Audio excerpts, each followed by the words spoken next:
மத்தூர் அருகே பார்வை மாற்றுத்திறனாளியான இளம்பெண் கணவர் குடும்பத்தின் டார்ச்சரால் மர்மமான முறையில் உயிரிழந்ததாக குற்றச்சாட்டு எழுந்துள்ளது. முதல் மனைவி 2 குழந்தைகள் உள்ளபோது இளம்பெண்ணை இரண்டாவதாக திருமணம் செய்து கொடுமைப்படுத்தி கொன்றதாக கூறப்படும் குற்றச்சாட்டின் பின்னணி என்ன? கிருஷ்ணகிரி மாவட்டம் மத்தூர் அடுத்த ஆம்பள்ளி பிள்ளக்கொட்டாய் பகுதியைச் சேர்ந்தவர் 38 வயது அன்பழகன். இவரது மனைவி 35 வயது கலைச்செல்வி. இந்த தம்பதிக்கு 14 ஆண்டுகளுக்கு முன்னர் திருமணமாகி 2 மகன்கள் உள்ளனர். கூலி தொழிலாளியான அன்பழகன் அதே கிராமத்தைச் சேர்ந்த பார்வை குறைபாடுடைய மாற்றுத்திறனாளியான ரூபினியுடன் பழகி வந்துள்ளதாக கூறப்படுகிறது.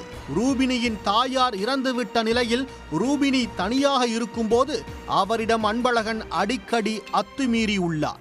இதில் அவர் கர்ப்பமடைந்த நிலையில் 3 முறை கருவை கலைத்ததாகவும் கூறப்படுகிறது.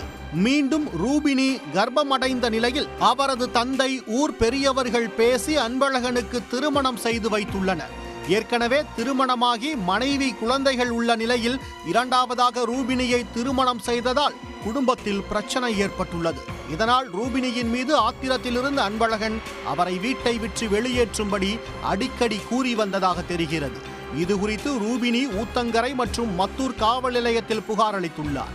வீட்டின் எதிரே சிமெண்ட் ஷீட் போட்ட சிறிய வீடு ஒன்றை கட்டி அங்கே பார்வை மாற்றுத்திறனாளியான ரூபினியை தனியாக தங்க வைத்துள்ளார்.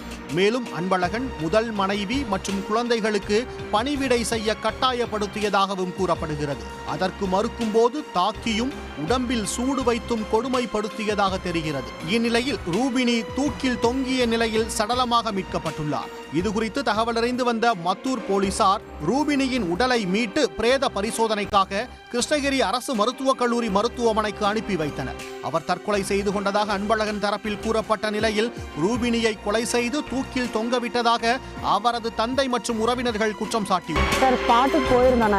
நாங்க போற வேலைக்கு அவங்க கதவை திறந்து அந்த பொண்ணை கீழே படுக்க வச்சிருந்தாங்க. அந்த என்ன சொல்றது, அது சூசைட் மாதிரியே எங்களுக்கு தெரியல. பக்கம் ஆர்டர் பண்ணியிருக்காங்க. அதுக்கான ஆதாரமும் நாங்க பார்த்தோம். நிறைய கொடுமை தான் நடந்திருக்கு. அந்த பொண்ணுக்கு 10 வருஷமா நிறைய முறை நாங்க கேஸ் கம்ப்ளைண்ட் பண்ணியிருக்கோம். அந்த எஃப்ஐஆர் காப்பியும் எங்க கிட்ட இருக்கு. நிறைய துன்படுத்தி இருக்கிறோம், நிறைய கஷ்டப்படுத்திருக்கான் அந்த பொண்ணு. சார் இந்த மாதிரி எல்லாம் வந்திருக்கு. நாங்களும் நிறைய டைம் இங்க வந்திருக்காங்க வீட்டுக்கு புடங்கிட்டு. அதை நாங்க எல்லாரும் பேசி ஊர் பொதுமக்கள் அத்தனை பேரும் சேர்ந்து 10 ரூபாய் 100 ரூபாய் பாண்டு பேப்பர்லயே கையெழுத்து போட்டு திருப்பியும் அந்த பொண்ணை அமுச்சு வச்சோம். அமுச்சு வச்சு 3 மாசத்துக்குள்ளே இந்த மாதிரி ஒரு சம்பவம் நடந்திருக்கு சார். காலையில எனக்கு 11:30 மணிக்கு தான் எனக்கு கால் வந்தது. நாங்க போயிட்டு பாக்குற வேலைக்கு அவங்க கீழே இறக்கி கீழே வச்சுட்டு இருந்தாங்க. அவ பக்கம் ஆர்டர் பண்ணி தான் பண்ணியிருக்காங்க.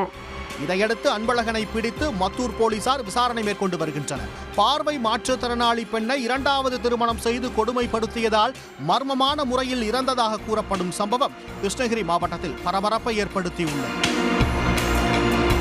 உடனுக்குடன் செய்திகளை தெரிந்து கொள்ள சன் நியூஸ் பெல் ஐகானை கிளிக் பண்ணுங்க.